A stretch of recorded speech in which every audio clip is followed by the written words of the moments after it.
So now that we have started recording, I will turn it over to First Lieutenant Weir to begin with his presentation. Great, thank you very much. So I am Lieutenant Weir from the Overlake Squadron, and I'm here today to talk to everyone about one of my passions, which is sUAS, or Small Unmanned Aircraft Systems, or as it's colloquially known, drones. So today we're going to go on a little bit of a journey. I'm going to start with the assumption, which may or may not be a little unfounded, that we all know nothing, and we're going to go and we're going to figure out how we can become sUAS pilots, and then beyond that, how we can serve with the Civil Air Patrol and use drones for that purpose. So we are going to talk a little bit about aircraft. I have a fleet of some of my aircraft as well as some of Overlake's aircraft with me today. So we're going to talk through some of those. And we're going to talk about how you can, once you've got a drone, how you can learn how to fly, then how you can do so legally and get licensed. And then once you're licensed, how do you train to actually be useful to the Civil Air Patrol as a drone pilot? And then finally, we're going to talk a little bit about the emergency services missions that are new and evolving with drones, which are kind of interesting, and they're really kind of, they're changing all the time. And as we learn more about the capabilities of these systems, new things sort of come out of the woodworks. So it's a great time to be learning. So one thing I do want to underscore is that I fully encourage this to be a collaborative session. So if you have questions, please feel free to interrupt and ask them along the way, either in chat, or you can just hop on the mic and just ask me straight off. I'd like this to be a conversation rather than me just doing PowerPoint to death, because this class will end very quickly if that is the case. So there's time built in for us to have a conversation about drones because they're cool and I want to share my passion with you. So a little bit about myself. I am Overlake's Deputy for Cadets. I'm not here to talk about the cadet programs today. I'm here to talk about the other side, which is I'm also an emergency services officer with the squadron. I am a Part 107 pilot, and I'm also a CAP sUAS instructor pilot. And on the emergency services front, I am a UAST, which is a Unmanned Aircraft Systems Technician, and a UASMP, which is Unmanned Aircraft Systems Mission Pilot. And I am a skills evaluator for both of those.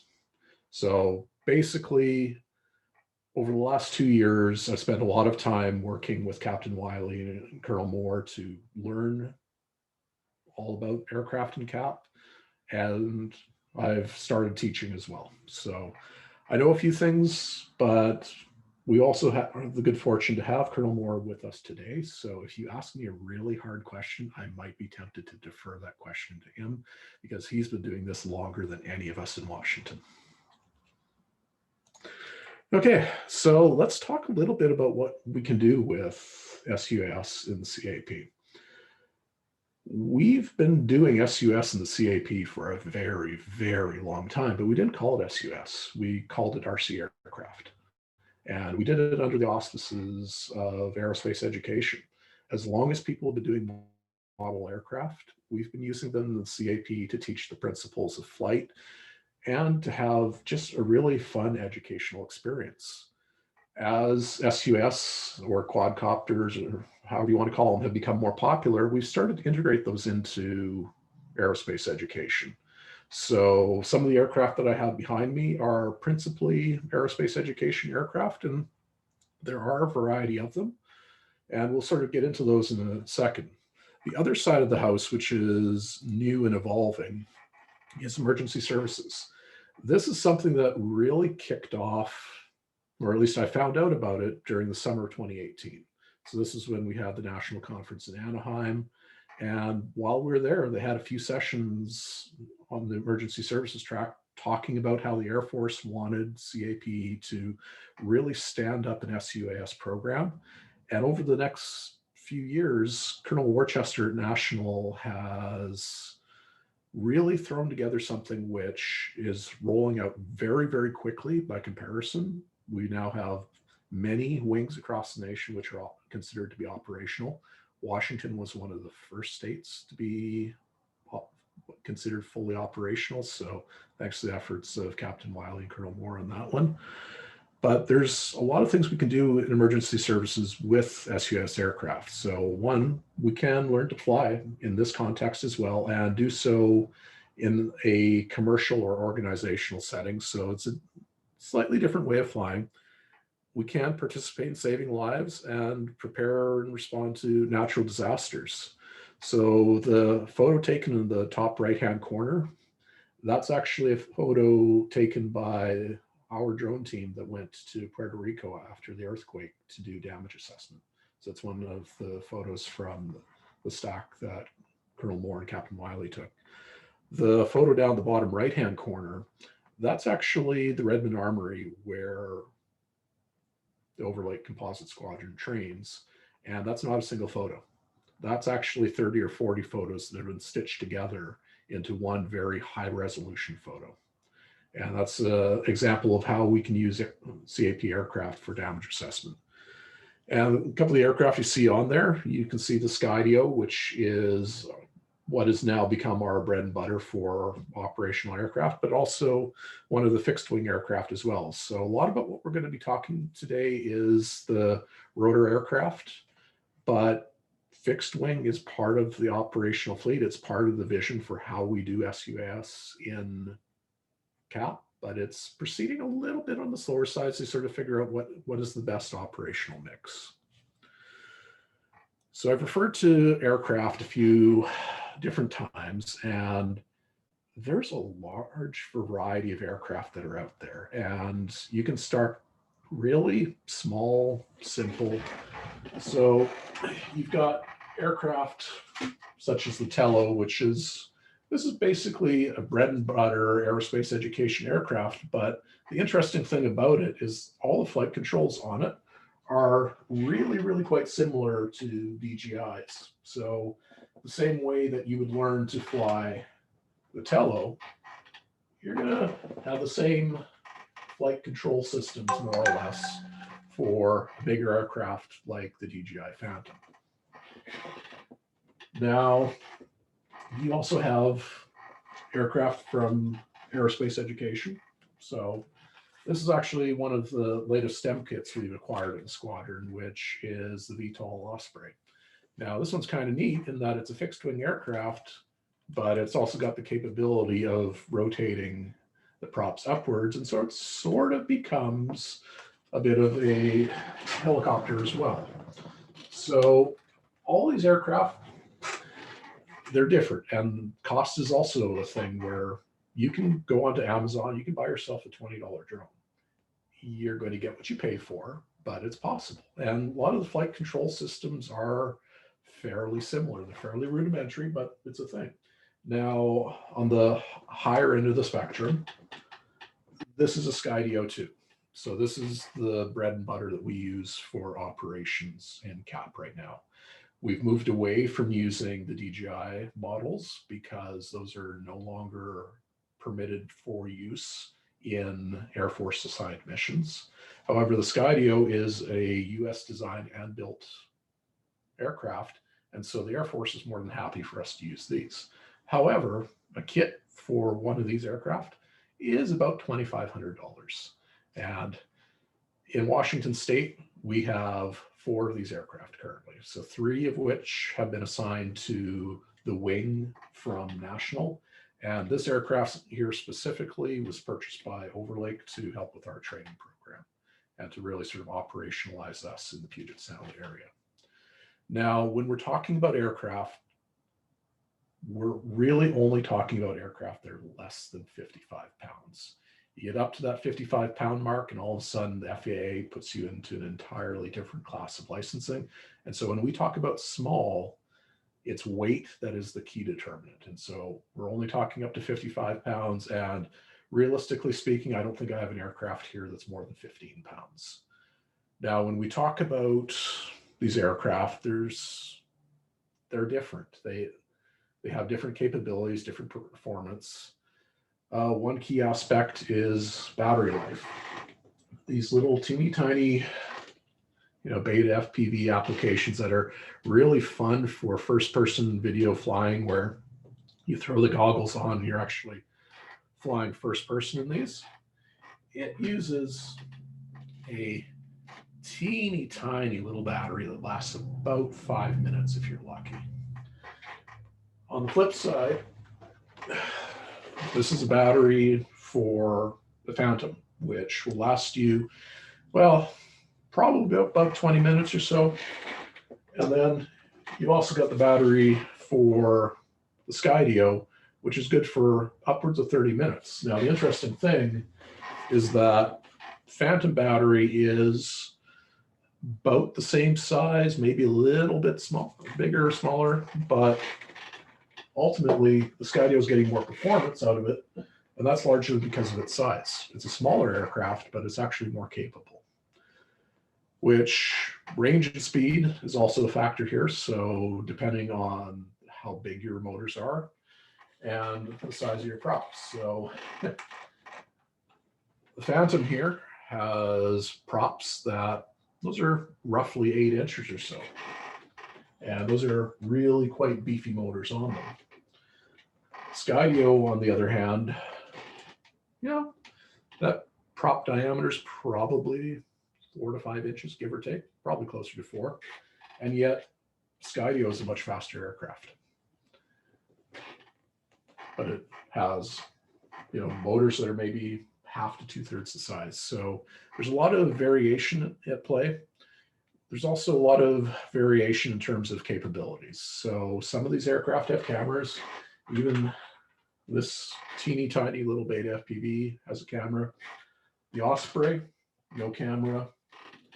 These Xerox drones, well, technically they've got a teeny tiny little camera here, but it doesn't transmit anything during flight. There's a little button on the controller that you can push and it'll like take snapshots, and I've never successfully taken a photo of anything useful with it. So it's more of a cute toy than anything else, but it's an example of, yes, you can have cameras on pretty much anything. The camera on the Skydio is really nice. Like, it is a 4K camera with a nice big sensor, and the photos and video that it takes are just, they're beautiful. They really, really are. And it shows sort of how technology has advanced since, you look at the photos and videos that the DJI takes, and this is actually Phantom 3 4K. So it technically is capable of doing 4K photos, but it doesn't even come close to what the Skydio can do in terms of capability. In terms of flying these aircraft, you get what you pay for, but not necessarily in the way that you think. So some of these aircraft, such as the Tello, for, this is roughly about $100 aircraft, super duper stable, and you're not likely going to fly this thing into the wall or into other people unless you're really trying to do not great things. The Mavic Mini, which is it's the same general type of aircraft as DJI's larger sort of Mavic cousins, but it's mini, it's smaller. This was about $400, and it is what I would consider to be about the low end of a mission capable aircraft. So this is something that you could use to take photos for a mission. It's really kind of nice, as in you can backpack it. But from a flight characteristics perspective, this thing absolutely hates wind. I took it out trying to fly it, I think 2 or 3 weeks ago, when we had what I thought was a little bit of wind. Turned out it was, roughly gusting to 15 miles an hour or so. And I tried flying it. It started lifting off, and then immediately the wind caught it and it just flew backwards, because this is such a light aircraft. And where weight becomes sort of a characteristic here is that this aircraft weighs, if I recall correctly, 0.54 pounds. That number is important because 0.55 pounds is where the FAA starts to care about it, and you need to register it. So this aircraft is not registered. The Skydio is FAA registered. This DJI is FAA registered. The Xerox, the Dromeda, the Tello, the FPV drones, they're not registered. The Osprey, which we just received, I think it was about a week and a half ago, we're not flying it right now because we're still working with National to get that registered. So this is an interesting new world for aerospace education and CAP, where the aircraft that we have do need to be registered potentially, even if National is, good enough to send you a STEM aircraft kit like they did with this Osprey, still needs to be registered. So it's really kind of important to understand where your aircraft are in that spectrum. In terms of how these aircraft fly, some of these aircraft are super duper stable, easy to fly. Any of the DJIs, the Tellos, they are going to be, they're what are referred to as positioning drones. So their flight mode is you tell them where to go and they will stay there, and they will do their best to do station keeping. So even if it's incredibly windy, as long as it's got sufficient battery and motor power, it's going to try and stay fixed in space until you use the controller to move it up, down, side, around, wherever you want it. You also have aircraft such as the Xerox or these little beta FPV guys. They are not stable at all. They need to be in motion. They need to be flying, or you at the very least, particularly with the Xerox, need your hands on the controls at all times to be doing little micro management of it, because they're generally not stable aircraft. And particularly with the Xerox, it actually does have some notion of stabilization, and you can put it into different modes, which gradually In the last slide, I didn't think we did. Yeah, it's like above the strip. Yeah. So there are some modes where you can basically put it into a mode called acro, where generally speaking, it will try to, depending on how you're maneuvering, it will try to go back to a horizontal flying mode. In acro mode, if you decide to pitch the aircraft forward like this, it will stay pitched forward until such time as you give it a control input that levels it out or flips it around, and you can put it into incredibly unsafe flight modes very, very quickly. And this one's pretty banged up because, it's challenging to fly sometimes, particularly when you fly it in those flight envelopes where it can do some really crazy things. Now, obviously, for an aircraft such as the Skydio, the stability that it has is something that is really, really beneficial. And we're definitely not going to be flying acro style with it. We're going to be flying positioning style modes with it. And where we start to, with these more expensive aircraft, we start to see sensor packages on them, which are really quite incredible. So that Phantom 3 is, at this point, it's several years old. The only sensors that it has on it, well, it's got a GPS receiver, it's got a magnetometer or compass on it, and it's got your basic gyro on there as well. So it can do very basic positioning. And on the bottom, it's got a couple of ultrasonic sensors, which allow it to understand where it is relative to the ground. However, this aircraft has an amazing sensor package on it, where this aircraft actually has 7 cameras on it. The one up front here, the main camera, that's the obvious one. This one, however, has camera here, camera here, camera here, here, and here. And so that's actually why for this aircraft, there's rotors on that are bottom facing and top facing, is because it needs all 6 of those cameras.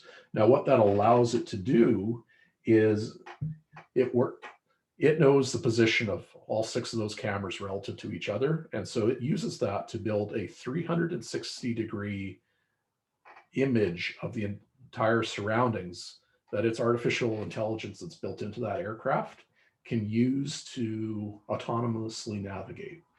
So this aircraft is so smart. You tell it to lock onto somebody and follow them, it will do that hands off. You quite literally go into the tablet, it will recognize people that are on the ground, and you can click on a person and it will say, okay, I'm just going to follow that person. If they walk around the park, they will do that. And it's smart enough that it can recognize any object in its vicinity that's less than a half inch, or that's more than a half inch in diameter, which means if you go for a walk in the park and you've told this thing to follow you, it will follow you through the trees. It will navigate through the trees. So this is where technology that's brought to bear with some of these things is really kind of cool. So with all that in mind, what you select as your initial drone is something to be considering. So when we're actually talking through getting started, there's a couple of different paths here. So there's the path to getting started at your squadron and with your squadron support. But as individual members, you can get started on your own on this. You don't have to wait for your squadron or share their resources. So for a squadron, you can start simple. There are a couple of different STEM kits that you can get from National. So the VTOL that I've got here is one. And they've also got a separate sUAS quad STEM kit as well. I forget which aircraft they're currently shipping as part of that. Originally, they were doing the Xerox, I believe, and the Andromeda and the Tello have also sort of come up in that context. Those are also aircraft that it's relatively easy for a squadron to acquire if you've got the funds available. Now, if you are an individual who wants to purchase an aircraft to learn to fly, I definitely don't suggest the $20 special on Amazon. Most importantly, because with these aircraft, if they get unbalanced or they get into a wonky state, they're not fun to fly. You want something that is reasonably stable. So my recommendation is the DJI, or it's not DJI, but it's the Tello, is probably your best bang for the buck. It's roughly $100 or so. You can get a separate controller for it, or you can just pair it with your phone. And it's going to give you some really good practice flying. And what you want to do as sort of your starter aircraft is you really want to just learn the flight controls, the really sort of basic controls, i.e. throttle up and down to go up, go down, yaw left, yaw right to rotate in one place, and then pitch forward to go forward, pitch back to go back, and roll left, roll right. Those are your fundamental flight controls. Now, you can do interesting combinations of those controls, i.e. if you've got the aircraft and you pitch forward and then you yaw, it's actually going to go into an orbit. But that's getting into sort of slightly more advanced flight maneuvers. The basics of throttle, yaw, pitch, and roll, that's really the basics of all drone aircraft flying. And it doesn't matter if it's a Tello, the Skydio, the Phantom, the Xerox, they all have the same basic controls. And if you learn on the simple drone, it's going to be very easy for you to move up on something a little more substantive. Now, if you want to dip your toes yourself into more of the operational flying, then an aircraft such as the DJI Mavic Mini is probably where you want to go. It's not going to get you up into the $1,000 range, which some of the more operational drones cost. But for roughly $500, you can get an aircraft that is fairly capable and can do a lot of the things that you would be doing with one of the more expensive aircraft. At our squadron, where we have the $2,500 drone, I've got 4 seniors right now that we're doing flight training with.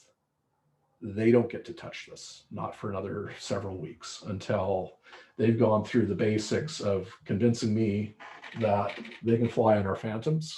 We've got 2 other Phantom standards that we use for basic flight training, that they can control those aircraft in a safe and proficient manner. And then you work up to the more expensive drones. So that's the other piece that you can do at the squadron is you can do organized training either under the aerospace banner or under the ops banner. We actually do both at Wolfer Lake. And through the squadrons, we can also arrange for Form 5 check rides. So we'll talk a little bit more about check rides later, but they are an important component of what we do in CAP. Now, we've talked a bunch about aircraft. There are some critically important things that you need to know about these aircraft because things have really been evolving over the last few years. 10, 15 years ago, radio controlled aircraft were largely unregulated, and they were the province of people who really knew what they were doing. And you had to, it wasn't easy to go and just go buy an aircraft. You would get a kit and you would assemble it. And along the way of assembling it, you'd have somebody who would help you learn how to fly that aircraft. They were not easy to fly. That's changed. You can go on Amazon, get yourself a $20 drone right now. And as soon as you get that next day shipping, go flying. It's a thing. And because of that, the FAA has been scrutinizing how people are flying. And a lot of local governments have also been making some changes in the regulations as well. Because unfortunately, people have made poor decisions. Property has been destroyed, people have been injured. And as a result, there's rules to be considering. So first and foremost, with the FAA, if you purchase an aircraft that's more than a half pound, so you get above what that Mavic Mini is in terms of weight, then you need to go onto the FAA website and register it. You basically give them a serial number, make, model, and they will give you an identification label that you need to put on your aircraft. So basically you print out that identifier. So very similar to how this aircraft here has an FAA identifier on it. It has to be something that is visible. So it used to be that the standard was, well, you could put it, on the battery or inside the battery compartment. You didn't have to tape it to the outside of the aircraft. However, one of the more recent changes is you have to have it visible on the outside of the aircraft so that if it crashes, law enforcement can just visibly inspect the exterior of it to find that identifier without digging into it. So this is one of those things where it's important to keep that in mind. Other things that are very important from the FAA's perspective is knowing where you can fly. And this is not an easy thing. There are traditional airspace rules in play, as well as a number of other things that could say whether or not the airspace around you is permissible for flying. If you live next to an airport, you're going to be in all sorts of trouble because you're not going to be able to fly in your backyard, which kind of sucks. It's kind of nice to be able to go out your back door and just start flying. There's also regulations on how high you can fly. So 400 feet might sound like it's pretty high, but a couple of the aircraft that I've got with me, the Skydio, DJI Phantom, they'll get up there pretty good. If you go on YouTube, you can see some videos of people flying outside the permissible envelope, like several thousand feet high. These aircraft are capable of it, but the FAA has very strict regulations against it. Similarly, line of sight. The FAA rules, by default, you need to be within visual line of sight of the aircraft. These aircraft, a lot of these ones here, they can go much, much further. Colonel Maxwell, you had a question?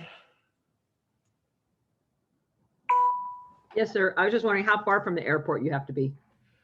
So you need to understand the airspace of the airport itself. So basically, if you are in class B, C, D, E airspace, if you're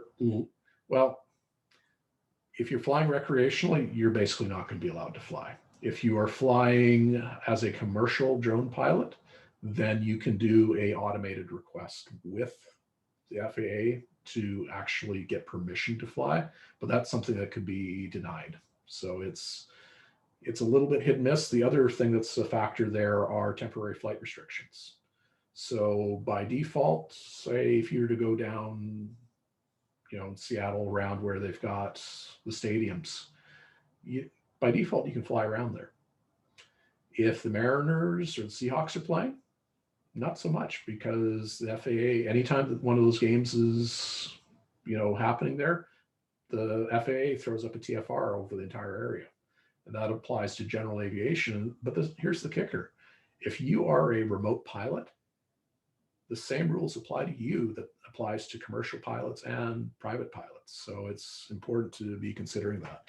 And this is actually one of the things that becomes very complicated when we're operating at Camp Boucher, is that it is an airport and it has its own airspace. So we either need to get permission from the airport itself, or we have to choose to fly elsewhere, which is why sometimes when we've had drones at WAMA in the past, we've chosen to drive off site, to Martha Lakes or other places where we can fly. So those are some of what the FAA has in terms of concerns. And I'm talking here largely about the big ticket items, in terms of these are the things that are going to get you busted. There are other details that you get into as part of the commercial licensing that there's even more details, but those are the big ones you need to worry about. However, they're not the only ones you need to worry about. Depending on where you are, you could have city ordinances, you could have county ordinances, you could have state, federal, that cover whether or not you are allowed to operate an aircraft. Now, the thing that we really need to differentiate here is ground versus air. So the FAA owns the airspace. How far down the airspace comes, there's been Supreme Court decisions that sort of designate how low the FAA's sort of authority goes, but it's effectively, if it's in the air, it belongs to the FAA. However, and they're the only agency that gets to regulate that, but every other level of government gets to regulate what happens with your feet on the ground, i.e. So as a general aviation pilot in a Cessna, the FAA is the only authority that really applies to you and where you take that aircraft.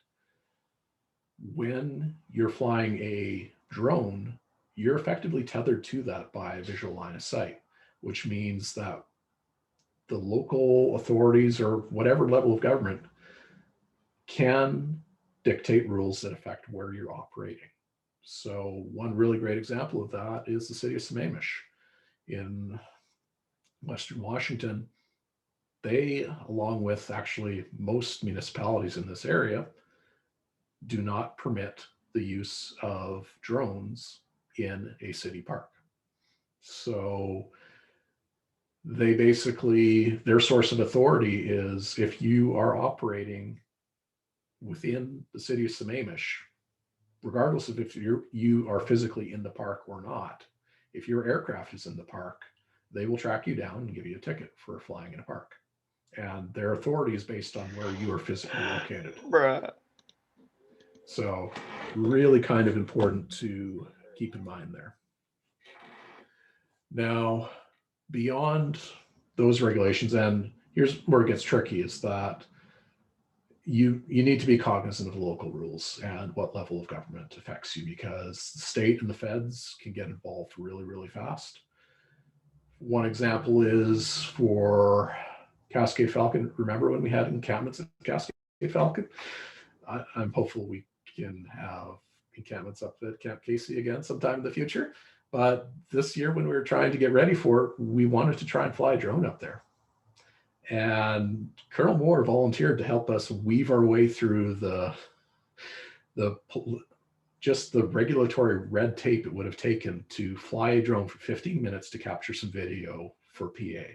And there were, I think, at least 6 or 7 different agencies at different levels of government that had some degree of authority over the field at Camp Casey.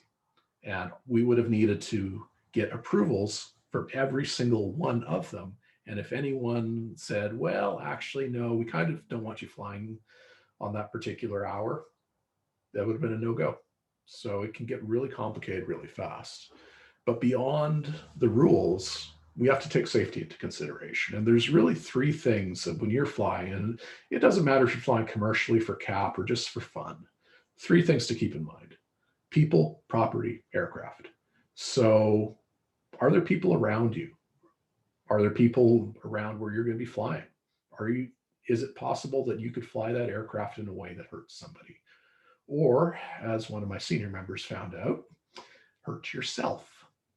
These aircraft, the rotors on, the little FPV, they're not going to hurt you at all. You stick your finger in there, you'll jam the motor rather than hurt yourself. You get that Phantom, those engines revved up, and you try to stick your finger in there, you're probably headed off to urgent care to get some stitches put in because it's going to lacerate you pretty good. And my senior member and his new parrot, well, he found out about that one pretty quick. Fortunately, just a couple of minor cuts, but it's still, it's something that you really want to keep in mind. Property is another aspect. Lighter drones, you can bounce them off walls and it's not going to do damage to the aircraft or to the wall.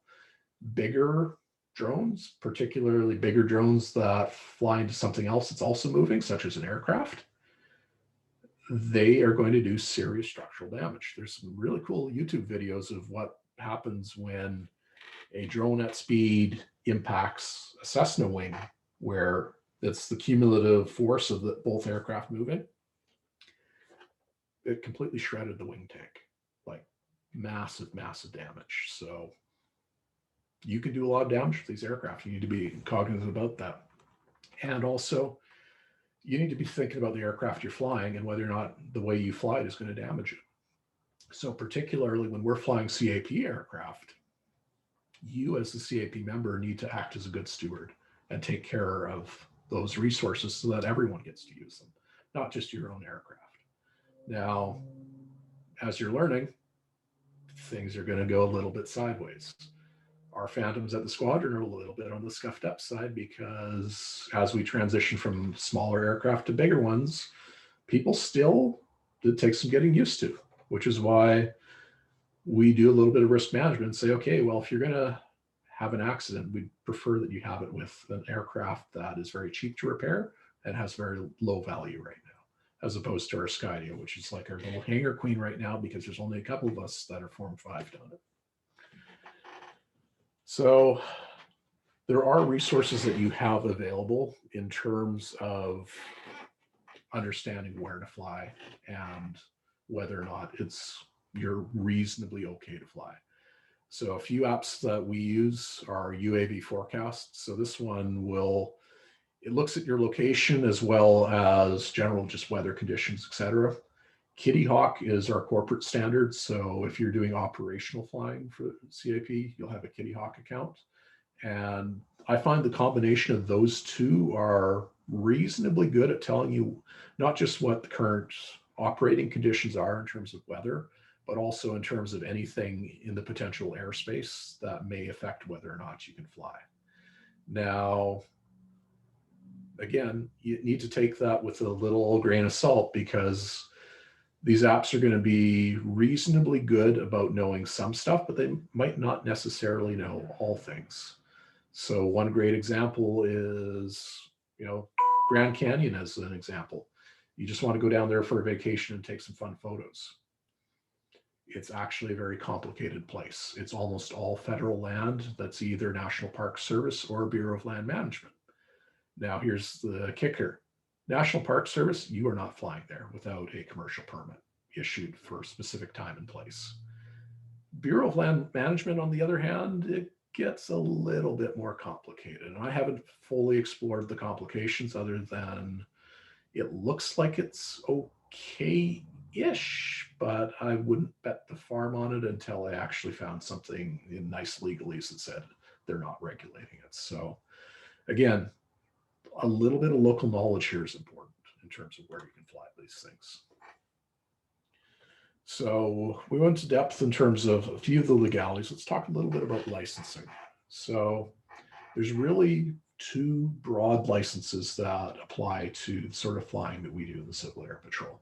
There are other licensing levels that are a lot more complicated, but the two that apply to us are Part 101 operations and Part 107 operations. So 101 is the recreational side of the fence. This is where you're flying for fun, you're flying for education, and you're not flying it for either organizational purposes or for commercial gain. That's where these two are different and separate. The second that you're flying to make money, you need to fly under Part 107 rules. And it could either be somebody's paying you to fly, or you're flying and you're doing something that's going to somehow be connected to you making money. I.e., if you are hired by a realtor to take photos, you're being compensated for the act of taking the photos, and you're going to get, that's under commercial Part 107 rules. However, if you're the realtor who buys a drone and takes a photo of a house that you're selling, you're not getting paid for those photos, but as a result of those photos, you might get paid for the house. So that's all related to a commercial operation. Where 107 applies to the CAP is we are an organization and you are flying for the organization to accomplish some purpose. So either emergency services operations, public affairs, etc. If it's tied to an organizational purpose, then 107 applies. Now, key difference between these two types of flight or regulations that apply is that under 101, you can be any age. You could be a 5-year-old kid flying a drone and the FAA doesn't care, as long as you are flying according to community safety standards. So you're flying under the rules of, say, the AMA, etc., where you're basically doing a safe flight. There is currently no test required and no license required. If you dig down into the rules, there's technically something that the FAA has issued saying that at some point there will be some sort of safety test for flying under 101 rules, but it's not been forthcoming yet. But it might be something to be aware of. Part 107, it does get a little bit more complicated. You are going to do a knowledge test for this. It's going to be a full-on FAA knowledge test. And you can think of it as almost ground school light. There's a lot of things that you do for your private pilot's license as part of the ground school that you're going to need to do similar things for your Part 107. And unfortunately, the minimum age for getting your Part 107 license is 16. Knowledge tests are good for 2 years. So you can do your knowledge tests at age 14 and then get your license at age 16, but you're not going to be able to fly under Part 107 until you are age 16, which for our program, cadets are halfway through our program before they're 16. So it's not necessarily the greatest deal for us, but it is the rules of the land that we operate under. So let's talk a little bit more about 107. So what does it cover? Well, the really sort of key thing to consider first is that it tests knowledge. There is no proficiency requirement to getting signed off for your 107 remote pilot license. So you're not going to make a date with a FAA examiner and fire up your aircraft and show them that you're a capable airman. That's not going to happen. What you are going to do, however, is go to an FAA authorized testing center to go through a rather formal test, which will take an hour and a half or so. And you're going to cover topics on the lines of regulations, airspace, weather, aircraft performance, and operations.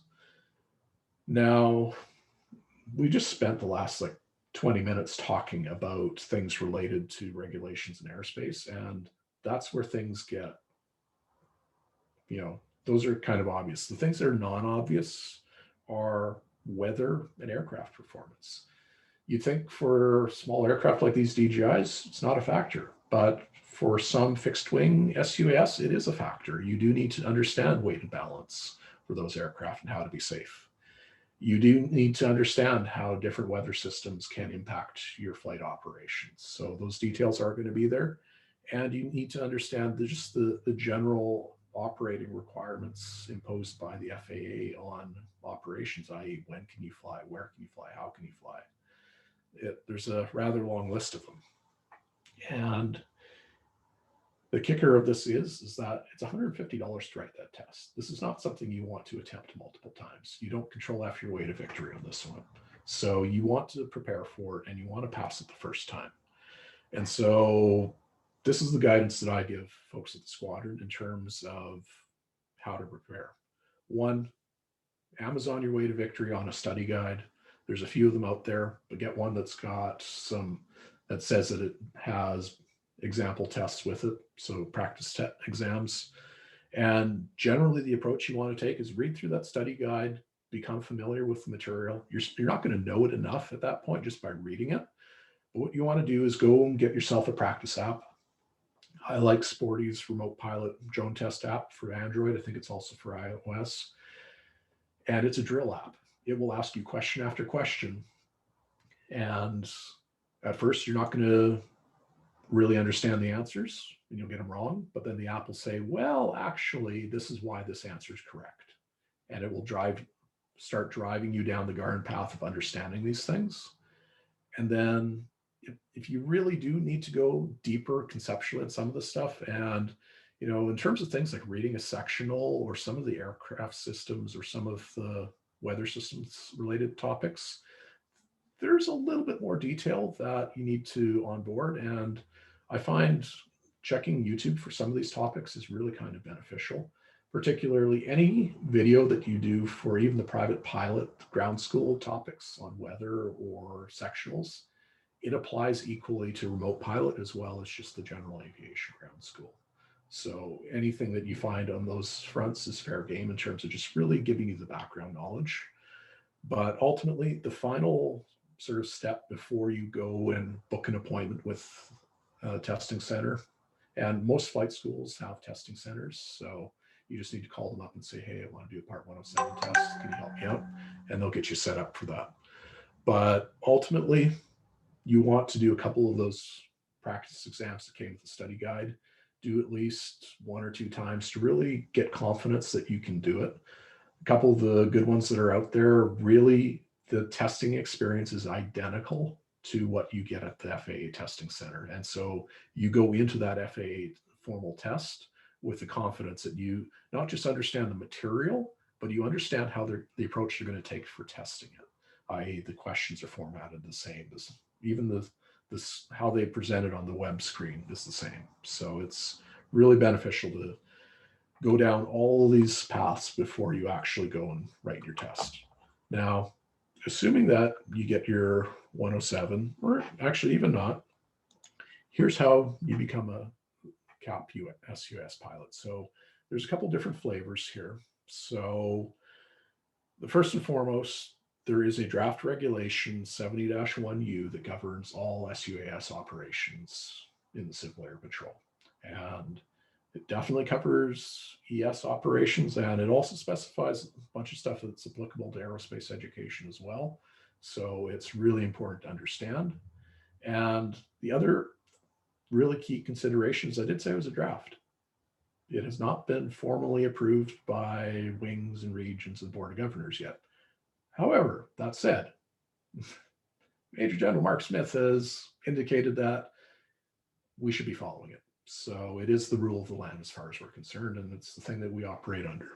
And in that document, there's 5 types of pilot that are defined. So you've got your recreational pilot, which is flying under Part 101 rules, and this is largely applicable to aerospace education. You've got your mission pilot, which is flying under Part 107 for operational purposes to benefit the organization. And then you've got instructor pilots who can provide instruction to any either recreational or mission pilots. However, where the line stops in terms of what an instructor pilot can do versus a check pilot is an instructor pilot can get you as prepared and ready as you can be to fly for the Civil Air Patrol, but we're not allowed to, dot the I, cross the T, and say, yes, you are a CAP pilot. That is the remit of the check pilot. So the check pilot's going to do a Form 5 check ride with you to say, yes, you're solid, you're good to go to fly for the Civil Air Patrol.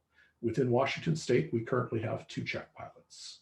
So Captain Wiley and Colonel Moore are our 2 check pilots, and they are incredibly flexible with going where you need them to be to get check rides done.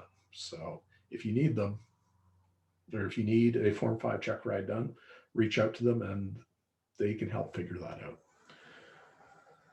Check pilot examiners are also something that is defined in 70-1U.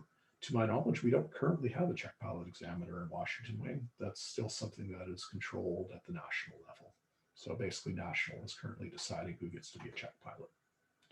And they're going very, very slowly and methodically through that process to make sure that they're maintaining a very high standard. So we talked a little bit about Form 5 check rides. This is really the gatekeeper to whether or not you can fly CAP aircraft and whether or not you can fly them independently as the pilot in command. So you can fly a CAP aircraft under the supervision of another CAP pilot, but you just can't be independent operating on your own without having done your Form 5. And the thing about the Form 5 is that it is a practical test as well as a knowledge test. So you are going to be flying an aircraft, unlike the FAA Part 107, and you are going to have to show that you can operate the aircraft. However, the focus here is not on proficiency. The focus here is really simple question. Are you a safe pilot?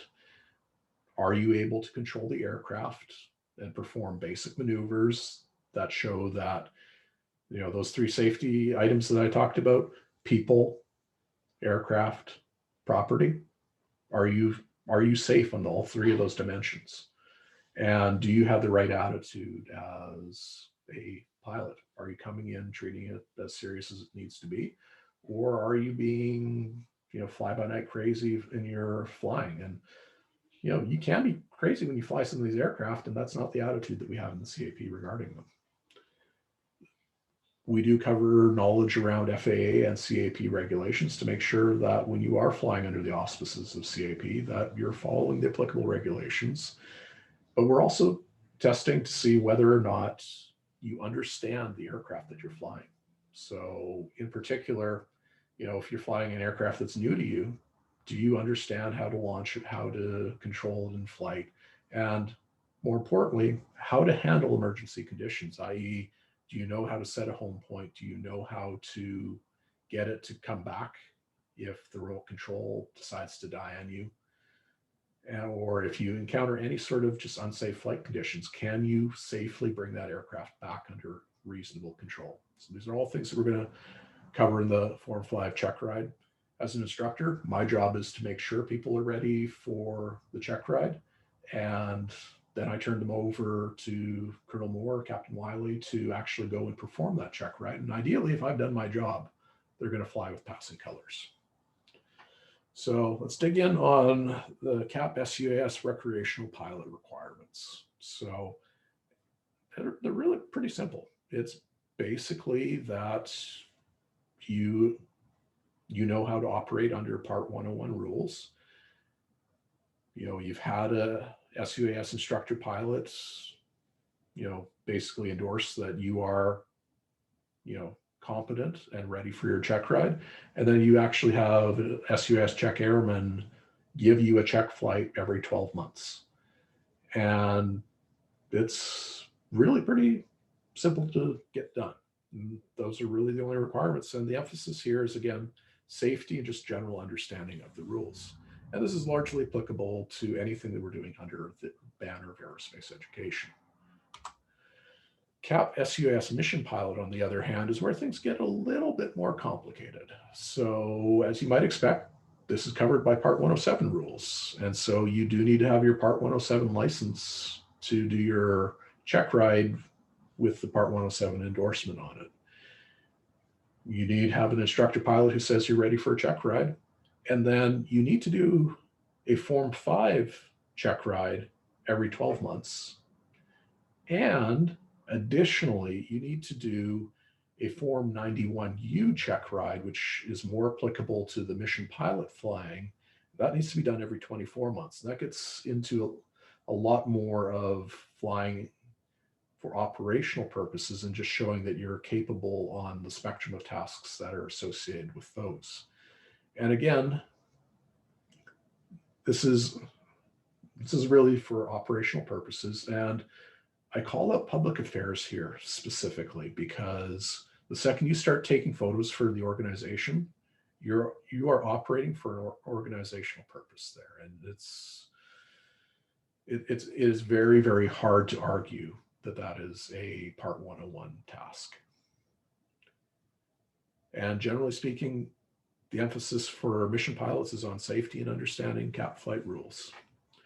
So if we break this down, if you want to become a pilot in Washington Wing, there's 5 major steps. So 1, learn how to fly. Get yourself an aircraft either on your own or at your squadron, and you learn to fly under the supervision of a CAP sUAS pilot. And once you're reasonably proficient and you understand the rules, you get yourself a Form 5 check ride, at which point then you're going to be a recreational pilot. You'll be able to help supervise other cadets and seniors that are flying, because you'll be the pilot in charge at that point. Now, if you want to go further than that, then you can just stop and just do aerospace education flying all you want. You can do a lot there. But if you want to be operational for the CAP, then that's where you need to get into your Part 107 exam. And so you get your remote pilot license from the FAA. Then you go and you redo that Form 5U, because you're going to want the Part 107 endorsement that says not only can you fly under 101 rules, you can fly under 107 rules. And additionally, you're going to go and do that Form 91U, which says that all the other additional operational stuff you're good to go on as well. If you get all those done, then you have a CAP sUAS mission pilot qualification, which is not the same as a UASMP emergency services qualification. It's almost the exact same name, but they're 2 different beasts. And we're going to get into the emergency services side now. So everything that we've talked about at this point is about the aircraft, and it's about becoming a pilot in both CAP and the FAA's eyes. Now we're going to talk about the mission side of the fence, i.e. the emergency services part. And so there are a bunch of different things that we can do in the emergency services area, but ultimately they really revolve around the fact that drones are remote sensor packages. So, they'll either have a standard camera on them, or they might have fancy FLIR cameras. We don't have one of those in Washington State right now, but at some point we might, and that'd be kind of cool. And with these aircraft, we need to lean into what they're really good at. And what they're good at is they can take really detailed photos over a local area. This is different from, say, the aerial photography that we do in our general aviation aircraft, the 206, 182, et cetera, where you've got either the Waldo pod on the wing or a photographer in the back, where you're covering a wide area and you're potentially taking a lot of photos from a much higher altitude, at least 1,000 feet, over that big area. With a drone, you can take a photo 20 feet off the ground if you really want, but ultimately you're going to probably be at 150 to 200 feet when you're taking those photos.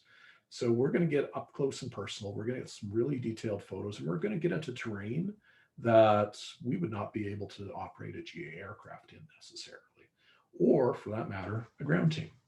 We can go into areas that could be considered inaccessible to either of those traditional ES crews. So we can give those alternative viewpoints and get into places where it would be hard for other teams to get into, which this is what broadens the CAP's capability in these areas. So search has been CAP's bread and butter for decades. And we've got ground teams with experience here that go put eyeballs on the ground, but it's basically, if you can get binocular range or you can get, eyes on, that's what the ground team is good at, but they have to be actually physically there. We can, in theory, do ground search from an aircraft. We can have the mission scanner in the back. If the mission scanner is looking for a big thing like an aircraft, it's easier to spot from 1,000 feet. But with a drone, again, we can look for smaller things. it's a lot easier for us to look for people from a drone than necessarily a GA aircraft. And again, optics are the game changer here. With, CAP has experimented with different systems on the Cessnas, but with the drones, we can start to systematically start using systems such as FLIR, the infrared detection, et cetera, the heat sensor. So a lot of interesting possibilities there. Georeferenced orthomosaics. There's a couple big words for you. And really what that means is take a bunch of photos, stitch them together in a way that lets you overlay them on top of a real map. So you can naively take a bunch of photos and just, tape them together and make something that looks like a map. But there's a lot of technology that you can bring to bear that will actually do it in a way that it sort of warps each of the individual photos a little bit, such that when you take that entire mass of stuff and you put it into Google Maps or any other mapping software, it actually lines up 100% with what's on the ground. It's really kind of cool when it's done well, because what that allows us to do is to communicate ground truth to our customers really effectively. So FEMA is concerned that, a tornado went through this neighborhood. We don't know what the current state of it is. Or, there was an earthquake and a bunch of buildings were damaged. Are these roads passable, et cetera. You can send in a drone team to do an orthomosaic run that will actually give you really up-to-date ground imagery. It's just like when you go into Google Maps and you turn on the satellite layer and you get the pretty photo of what it looked like, 1, 2, maybe 5 years ago. With the photo runs that we do, we can tell you what was in that area an hour ago and give you that up-to-date information. And that's something that FEMA really, really wants from us. That's one of our big missions there. So those are a couple of sort of the broader areas. And again, the search area, that's something that's evolving. We're figuring out how to make these aircraft useful. But ultimately, we have sUAS teams that we're forming. We have the capability to form several teams in Washington State right now. And ultimately, all these teams are going to have a mission pilot and you're going to have a technician. Our traditional air crews, you're going to have generally a mission pilot, a mission observer, and a mission scanner. The scanner may be swapped out with a aerial photographer for some missions, but ultimately our traditional air crews have been 3-people teams. With sUAS, generally they're going to be 2 people, but ultimately you can add more as needed to perform other mission tasks. So adding a driver and adding an MRO there's something that is actually very beneficial when you add those into the mission package, is that those enable better crew resource management. So photos on this particular slide, the one on the right was actually from Puerto Rico. Stole that from Captain Wiley's deck. The one on the left is, I believe that is Arizona Wing or one of the Southern Wings doing their drone practices. But again, 2 or 3 people teams going out into the field in a vehicle. We actually sortie as a ground sortie, even though we're flying an aircraft. We're not treated as an air sortie, we're treated as a ground sortie. But we're kind of neither air nor ground, we're sort of somewhere in the middle, and it reflects in how we run these missions. So if we talk about the qualifications specifically, so there's the technician qualification, there's the mission pilot qualification. Both are open to cadets and seniors. On the technician side, there is no age requirement. You can have a 12-year-old sUAS technician and you're good to go.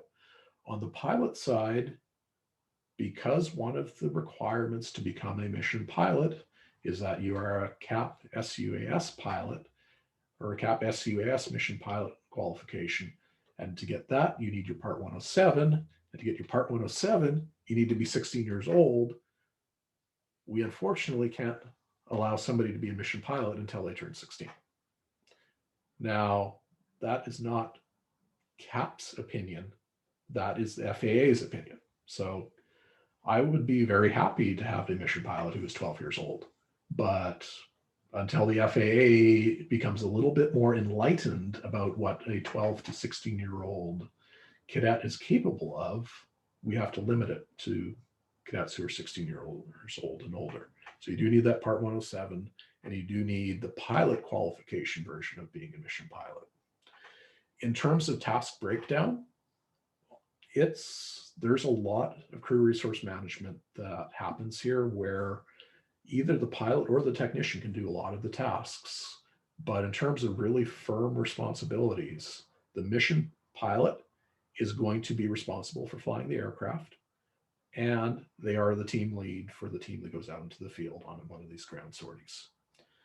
The technician, on the other hand, assists the pilot. So this is where the crew resource management comes in, where a lot of the stuff that the pilot is responsible for getting done, technician can handle a lot of it. Technician can set up the aircraft, technician can run it out to the launch pad, technician can handle a lot of things. They do act as the visual observer and the scanner, so you do need to have an eye on the aircraft at all times when it's in the air.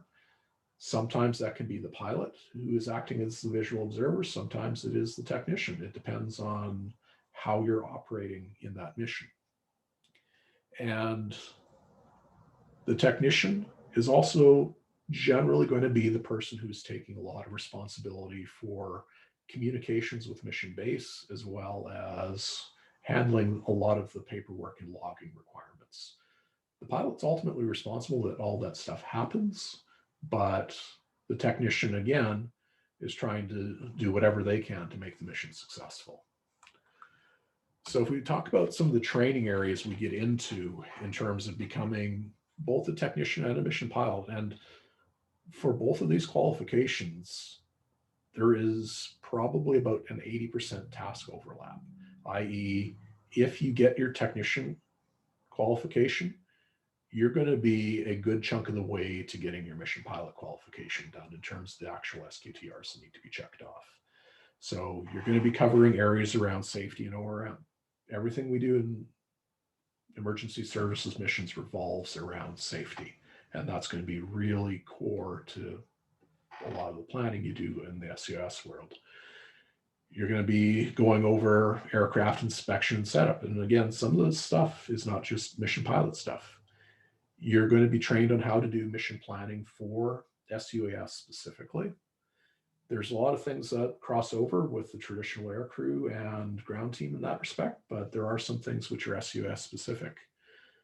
There's going to be some conversations around strategies for maintaining visual line of sight at all times, as well as how specifically to keep logs, the specific things that need to be recorded at specific times, and how to use maps to locate where you need to be operating, how to use map coordinates to report what you have found, and then the search patterns that you can apply to actually going out and searching for things, how you handle the images that you may or may not take with the aircraft. And the interesting thing here is that when you're flying these aircraft, you could end up taking photos, you could end up taking videos, or you could just use the aircraft as a observation platform that's orbiting over an area looking for things. So it's something that we sort of, depending on the mission, we'll treat it differently. But if you do take photos, then you're going to be putting some thought into how you're handling those, how you're composing the photos, such that when we pull the photos off of the aircraft, they're actually useful for whoever we took the photos for. And in some cases, we take them just for CAP, but in other cases, we're working for a customer, i.e. another agency. So it could be FEMA, it could be the Air Force, it could be a local municipality. And each one of those potentially has a different way that they want those photos composed, a different way that they want those photos handled. And we're also going to get into a lot of photo processing as well. So that orthomosaic that I showed you, there's an entire set of tasks that goes into how do you take a stack of raw photos and then turn them into a geo-referenced image that can be delivered as an overlay into Google Maps or Google Earth, or ultimately wherever the customer needs it. And then we're also going to be talking through, again, emergency procedures, both in terms of aircraft as well as just the crew itself. as well as general operating standards for running a mission sortie. So some of this again applies to what we do with the aircraft, but it also applies to, okay, the second you leave mission base, how do you operate? Folks who have experience as ground team or air crew know things like top, bottom of the hour, radio calls, etc. But these are things that we also cover on the air crew or the sUAS air crew training, because we don't necessarily have folks with those backgrounds that we're preparing for. So that was a bunch of sort of high level stuff that we covered in terms of potential areas of training. And, you know, in a virtual setting, it's kind of hard to get a taste for what one of these things actually, you know, feels like when you're running one of these missions. So what I want to try and do is just sort of walk through step by step what an actual mission would sort of feel like from just sort of how we go through it stepwise. And, you know, maybe this will give a bit of a taste of it, but it's definitely something that over time we're refining how we do this, as well as it makes a little bit more sense once you're actually in the training for it. But in terms of our little virtual mission, and this could be a search mission, it could be a mapping mission. There's a couple of different, you know, the mission objective doesn't really matter here. We're going to take the same general approach to any of these missions that we're running. So at the mission base, so ultimately you're going to get a call from the incident commander or the director of operations for the wing who says, hey, we need a mission pilot and technician at this particular mission base to go fly some missions for us. Or, you know, can you come get out there? And, you know, they may just ask that you come with your crew bag ready to go, i.e. you effectively do need to bring a 24-hour bag with you, because this is one of those things where you're going out in the field, you need to prepare like a ground team to go out in the field. And you may be asked to bring an aircraft with you, or they may already have an aircraft out there, or somebody else might be bringing it. Could be either way. But ultimately, you're going to get to mission base, you're going to check in, and you're going to receive a briefing from either the IC or the air operations branch director, who's going to tell you, you know, this is the situation, this is your objective, this is what we need you to go do. And you're going to sit down at mission base with those folks as well as folks on your team, and you're going to plan out what that mission is going to look like in terms of the search area, the sort of search patterns or flying that you think that you might need to do in order to accomplish that. And you're going to go through some ORM planning. So there's actually a very specific ORM worksheet for sUAS that you're going to go through, and you're going to calculate the risk for that particular mission. You're going to discuss how you're going to mitigate those things. And once you've got a solid plan for how you're going to handle the risk, you go and you talk to a flight release officer who's going to formally give you your flight release to go and operate out in the field. And it could very well be that as you go through that ORM process, you approach a risk level that's calculated as being, you know, not appropriate for the mission at hand. And that's where the flight release officer can end your day. And it'll usually be for a very good reason, i.e. the weather conditions aren't good, or the operating conditions aren't good, or you're just not rested enough. There's a variety of reasons why you could not go flying that day. But ultimately, you're then going to inspect your aircraft, because you might not have brought that aircraft and you don't know what condition it's in. So you're going to check over everything. You're going to make sure it's got all the components it needs. You're going to make sure everything is charged, ready to go. You've got your SD card, the SD card is blank, and that, you know, everything that could possibly go wrong that you can correct at mission base, you're going to try and correct at mission base. And then you're going to do a formal brief with your crew to review exactly what that mission is going to look like. You know, the second you leave mission base, once you get to the search area, you're going to basically walk through to make sure that everyone on that team is fully aware of what that's going to look like. And that's also the opportunity for your team to give you feedback in terms of if they believe that there are different plans or different approaches to be taken. But ultimately, you're going to be complete with mission base. You're going to get your clearance to leave. And then you're going to drive out to your search location. Yeah, you're going to drive. So this is part of where that whole ground sortie comes in, i.e. you, your team, maybe a separate driver, maybe not. You're all going to pile in a cat van. You're going to drive somewhere to wherever the search area is going to be. And the second you get in that van, you're going to start your regular comm checks. So you're going to start behaving a lot like a ground team for a while. And then you're going to enter your search area. So, and it could be a 5-minute drive to wherever that search area is, or it could be a 5-hour drive. Again, it depends on where that search area is. So part of the planning is by figuring out what that transport's going to look like. But you're going to get into the general search area, park the van, figure out where you're doing your setup, etc. Ideally at mission base, you identified potential setup locations, but ultimately you're going to get there and discover what you thought was maybe a viable area, what was maybe what looks like a nice grassy field is actually an algae covered swamp. You never know until you get there. So once you get there, you're going to figure out where you actually are going to do your setup, where you're going to have set up for launch and recovery. Key thing with where your aircraft is taken off, that's where you're going to set up a home point for it to return to under emergency conditions if you lose control of it. So you want to have an area that is actually nice and wide open so that when you can take off really easily from a really sort of tightly enclosed area with trees all around you. But if you're having an aircraft that's remotely coming back in and it's under its own control, that same tight area might cause it to go careening into a tree. So you want to be careful how you're selecting your site. And then you're going to brief the teams again, given current conditions. You're going to talk about what you see on the ground. And this is where ground truth comes into play, where you need to really understand all the things in the area that could affect flight operations. You might not have seen that set of power lines. You might not have seen, or you might not have known that, hey, there's a soccer camp in the area. There's all these people all over the place. And we kind of can't be necessarily flying over top of them. So maybe you're going to need to be coming up with a new set of safety parameters there.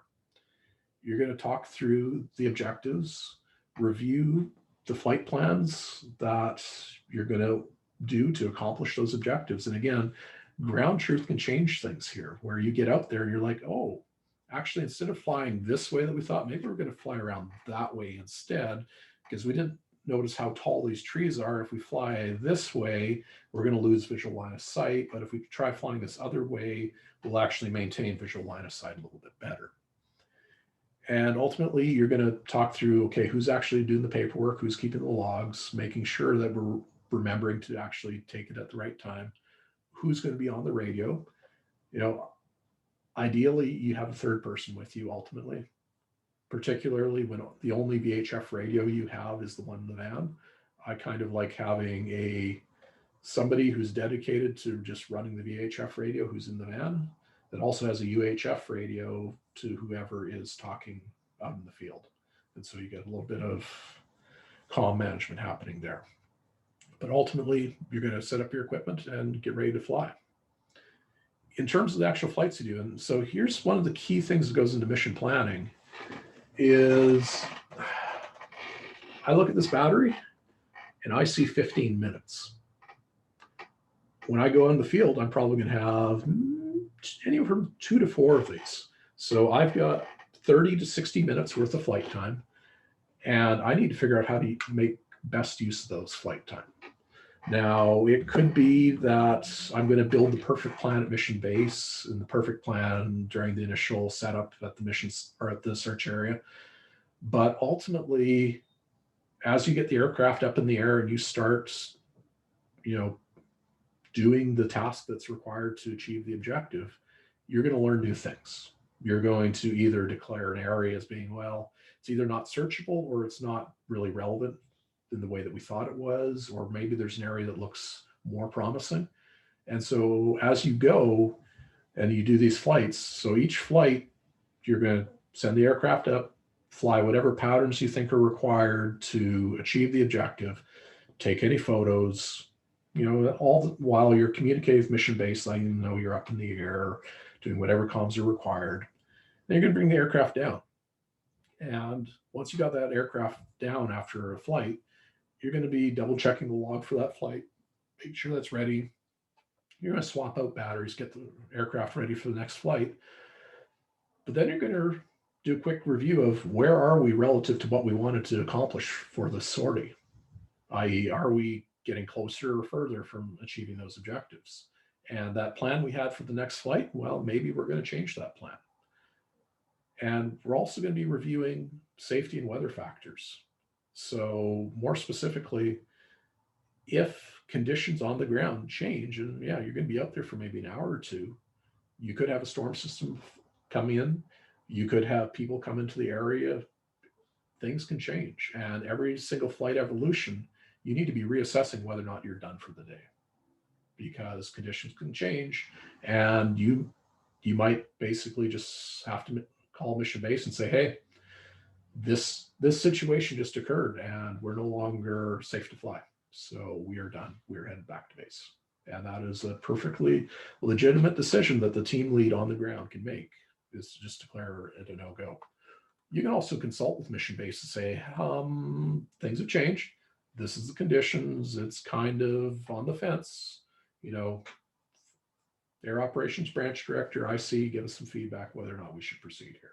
And so you can get that outside, input, but ultimately the mission pilot is going to be the person who has the authority to call it off. However, assuming you get all your flights done, sooner or later, you're going to be out of battery. And really, honestly, battery is the limiting factor for a lot of these missions. Another key characteristic of these bigger batteries is they take somewhere on the order of an hour to 2 hours to charge. And so from a practical, realistic perspective, you're not charging these out in the field. One, we don't have equipment in the vans that are set up to charge these. And honestly, you're probably not going to have enough time while you're in the field to charge them out there. So once you've blown through your initial set of batteries, there's a good chance you're coming home. That may change in the future. We may choose to set up the vans in a way that we can charge in the field, in which case, if we've got enough batteries, i.e. 4 or 5 batteries, we can start to cycle through them, and maybe we can have longer operating periods out in the field. TBD on that front. But ultimately, you're going to pack up your aircraft. You're going to do a field inspection of that aircraft just so you know the state it's in when you're bringing it back, and make sure you've got all your equipment. Anything you hauled out of the van to get set up for flying, you toss back in the van. Then you notify mission base that you're RTB, and you start that transport back to mission base. And again, 5 minutes or 5 hours, could be either. But ultimately, you're going to get to mission base. You're going to unload your equipment, report in that, hey, you're actually physically present at mission base. And then there's going to be a combination of things that's going to happen next. And the ordering can be a little bit different there, but ultimately, you're going to do a debrief with the IC and or the Air Operations Branch Director, maybe the Ground Operations Branch Director, basically folks at mission base who want to understand what exactly it is that you saw out there, what you achieved. You're going to hand off all the log paperwork that you took. One little tip here is get your camera out, take a photo of the papers before you hand them over, just in case papers tend to disappear on you, because that you'd think it wouldn't be a thing, but it's a thing. And ultimately, you're going to have some fun time with Wimmers as you're updating information in there. Actually, I forgot to mention this, but that's actually something you'll do before you leave mission base as well, is you're going to put a bunch of stuff into Wimmers as well. So yeah, ultimately, ground team and GA air crew, they're not the only ones who get to play with Wimmers. We get to play with it too in a rather obtuse way, but we still do. And unfortunately, there's no freedom from Wimmers. What is a little different for us is that we're going to be dealing with imagery potentially. So it could be as simple as just dump all the images off the memory card onto a folder on a drive somewhere, or we could get engaged with the FEMA photo uploader and upload them to wherever FEMA wants them if they just want the individual photos. Or we might sit back and actually do some of that orthomosaic processing. And if we do that, then that's going to add another hour or two worth of work at mission base before we can really call that sorting done. But ultimately, we'll deliver that imagery, and then it's time for crew rest and decide whether or not we're going back out in the field. As part of this, and actually this is one of the things that we do early on in the return back to mission base, is getting all those batteries on the charger, making somebody is actually supervising those batteries on the charger, because unattended batteries, no bueno. But you don't know, you could be going, your team could be going back out in the field. There could be another team that's taking that aircraft back out in the field. They may have already charged another set of batteries for the aircraft, and they're just going to short cycle and go right back out. Or you could be done for the day. You don't know, but you do want to make sure that you're getting your aircraft ready to go as soon as possible. One key thing here is that all the rules around crew rest and operational times that apply to traditional cap air crew apply to us as well. There's a whole bunch of numbers there, but basically, if you have a long day and that long day includes a lot of driving, you should probably double check the regulations to make sure you're not blowing your crew rest and making sure that you're actually within the realistic limits, because if you don't, that's where you get into safety issues. So just bear that in mind, particularly for long days. So that's kind of a virtual mission walkthrough. Folks here that have experience on either ground team or air crew probably sounds sort of familiar, and in a lot of cases it is, because although sUAS missions are new, they're being built on all of our organizational knowledge and wisdom around how you do operations. We're inventing slightly new things along the way, but we're building on a long legacy of running operations. So, in summary, your next steps to becoming Washington Wing's next pilots are: one, set your goals. Do you just want to do aerospace flying, or do you want to become a fully operational mission pilot? There are different paths to take there. One doesn't preclude the other. I think everyone should take the steps to become a recreational pilot at the very least, get that done, get that signed off on. And if you find you like flying and you want to take that next step, then plan for how you're going to get through your 107, get through all the additional training that you need to do. Get yourself a drone or access to one. Ultimately, regardless of whether or not your squadron has 0 drones or 20 drones, you need to get one for yourself. Because here's the thing, you need to practice. You need to practice a lot. To become a mission pilot, you're going to need somewhere on the order of, I think it's somewhere between 8 to 10 logged hours as a pilot to get through all the qualification steps for that. But here's the cool thing.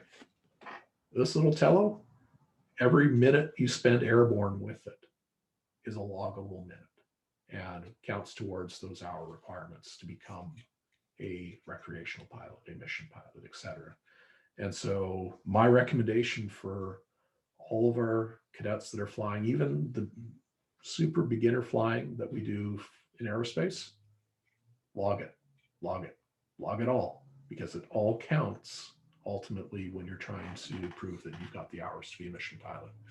And you'd be surprised how flying little aircraft like these, 5 minutes at a time, eventually built into multiple hours. And that's what you need. Lieutenant Weir, question: do we log our drone hours in the same place as we log our regular PPL hours, or should we keep a separate book for drone hours? I would just keep a separate book, and there are different spreadsheets around. Some people like to just do purely digital. Some people like to have a written record. Ultimately, there's no specific requirement here, but just have that record. Now, the nice thing about flying, the lovely DJI aircraft and similar, is that they will actually keep a log for you. They will tell you precisely how much you've flown that particular aircraft, which is kind of handy, because for folks like myself who has no private pilot background, this notion of logging is a little bit foreign, and on more than one occasion, I've neglected to put my logs together because I'm just having fun flying in the back here. And it's like, oh shoot, I was probably up there for 30 or 40 minutes. I bet I could have logged some of that. And if I'm flying the Mavic Mini, yeah, I'm good to go there. I can just go into the logs there and just populate it. Lieutenant Weir, this is Major Dryden, Oregon Wing. Yep, go ahead. Sir. Could you email me the list of your suggested starter drones and where I could potentially find them? Yep, absolutely. And actually, if I can, what I'll do is I'll just get the participant list of everyone who's participated in this class, and I'll just blast out the presentation as well as a list of aircraft that we've talked about today. Wonderful, thank you. Lieutenant Weir, you had a couple of questions on the chat Okay, I missed those. Let me take a look. about STEM kits, where to get STEM kits. Yeah, so STEM kits you can order basically just through the standard process and e-services to order them. And if you're getting it through National, I believe it's still zero cost. You just have to apply for it. And more importantly, you pay National for it by submitting a report after the fact to basically give feedback on the STEM kit. But it's a great resource, and there's no reason that every squadron should not be just submitting those requests constantly. You know, request a kit, do the kit, put in another request, because you're not going to get penalized for it. And usually through your AE officer, right? Yes, it's going to be the AE officer that's responsible for that. And this is where things get kind of weird, is that, again, there's this subtle difference between the emergency services officers and the aerospace officers. But as we found at Overlake, this is where the rubber hits the road for both of us, and we're sort of working together in partnership. Is I'm not an AEO, but yet I'm teaching how to fly drones, and I'm doing that alongside the AEO in our squadron. So there's a balance there. Major Dryden, one more time, I have another question about the STEM kit. Yep. Can you kind of walk us through what the STEM kit actually has in it? So the one STEM kit that we received recently is VTOL aircraft. So you get the aircraft itself, and there's a lot of decals and stuff that you can do as sort of a arts and crafts project to spiff it up. You also get a Spectrum controller as well as a battery for it. This is where I'm probably going to Amazon our squadron's way to victory and buy probably 3 or 4 more batteries, because they give you a charger and a single battery, which that's not going to be enough for cadets to get some solid flying done. But it is enough that you've got everything you need to go flying. Now, the instructions for some of these STEM kits are a little sparse. If you go on the AE site, some of the STEM kits have lesson plans and instructions for what you can do with them. In other cases, like with this Osprey, here's your aircraft, have fun. And that's where it helps to have somebody at your squadron like we have with Captain Williamson, where he has a lot of background flying just the traditional remote aircraft. So he looked it over. It's like, oh yeah, this one, yeah, it's not going to be super easy, but it's not going to be as hard as if we had to do this, this, and this. And like, at that point, I'm like, hey, I like those DJIs. They're just fly and go. Maybe you want to instruct this one because it's a little more complicated. And that is actually one of the differing factors with these aircraft. Is some of them are super easy. They're just ready to go right out of the box. Others, you have to play games with binding controllers to aircraft, and they're a little bit more nuanced, I guess. A little more complex in the build process. A little bit more, yeah. But I think so the quadcopter STEM kit, I believe, I don't know which aircraft that they're shipping with that one specifically right now, but I think in the past they've had the Dromeda as part of that. So again, that's very simple STEM aircraft. And again, easy to fly, no binding of controllers, etc. And with the Rise Tello, that one by default does not come with a controller. You bind it to your phone, and then you're like tapping on the screen of your phone to control it. You can get a separate Bluetooth controller for that one, which I actually suggest. I mean, ultimately with almost all these aircraft, you're going to you need to join the joystick generation and just get used to having 2 thumbs on the controllers to control them. And the sooner you can get just that muscle feeling going, the better. I mean, honestly, I'm a mouse and keyboard guy. I'm not an Xbox guy. So that motion is a little foreign to me. And I've spent the last little while developing that. Interesting. Okay. Tom, this is Carl. Yep. Hey, reference that controller on the Tello. When I bought my Tello, I love the thing. I think it's the greatest toy in the world. I bought one of those $35 specialized controllers. I hate that thing. In fact, I was about to throw it away, but now I'm willing just to give it to somebody else. My personal experience with that thing is I would not buy it. And if somebody wants one, I'm willing to give them one just to get rid of the one I got.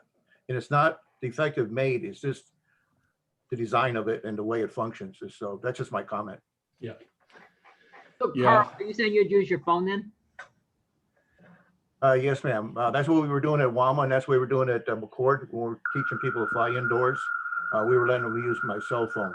It works great. But like I said, it's not a bad made, it's just badly designed. Yeah.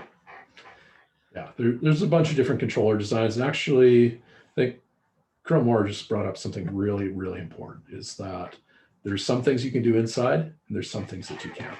So aircraft like the Tello and, the little FPV drones, these are great for flying indoors. So particularly, that 6 to sometimes 8 months out of the year where it's really unreliable weather outside or just plain miserable weather. Those are great for just doing as indoor things.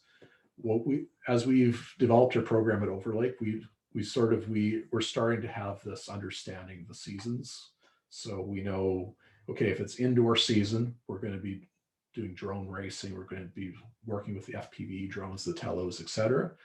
But the second that we start to get good flying weather outside that we can reasonably rely on, that's where we're going to transition to the bigger drones, and we're going to work the more sort of, okay, let's get to your Form 5 or get you ready for your Form 5 on the DJIs, etc., and learn those bigger drones. Excellent presentation, Lieutenant. I'm going to throw a quick poll up there, and while that poll is going on, feel free to answer one more question. We've run just a touch over and we need to transition to our next class. So let us know of any questions that aren't answered, and we'll make sure the Lieutenant Weir gets a shot at responding. Yep. And ultimately, just folks can reach out to myself and I'll try to answer what I can.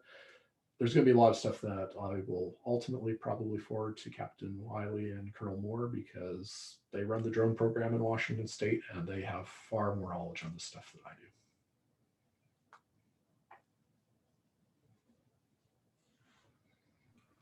So yeah, with Tom? that, thank you. One quick thing, comment. At the beginning, you alluded to it. You were thinking there was another drone that CAP was looking at. I think you were talking about that's American made, the Anafi USA. Yeah, there's a few of them. I think also the Skydio X2D is on CAP's radar for potential acquisition at the region level. Correct, about $10,000. Yeah, exactly. Yeah, these are the ones that we get at the wing level. Everything else is in Go kits. Thank you very much for your time. Yeah, thank you. All right, poll is done. I'm going to end and share it really quick. And you are free to drop off. Thanks to everyone for participating. Good response, good presentation, good questions.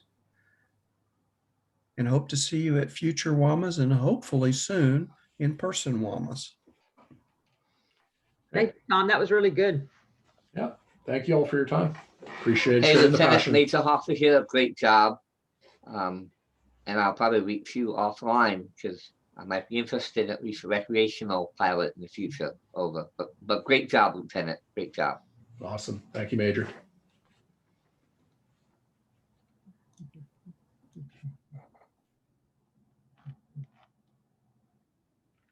All right. That concludes our session. Recording will stop.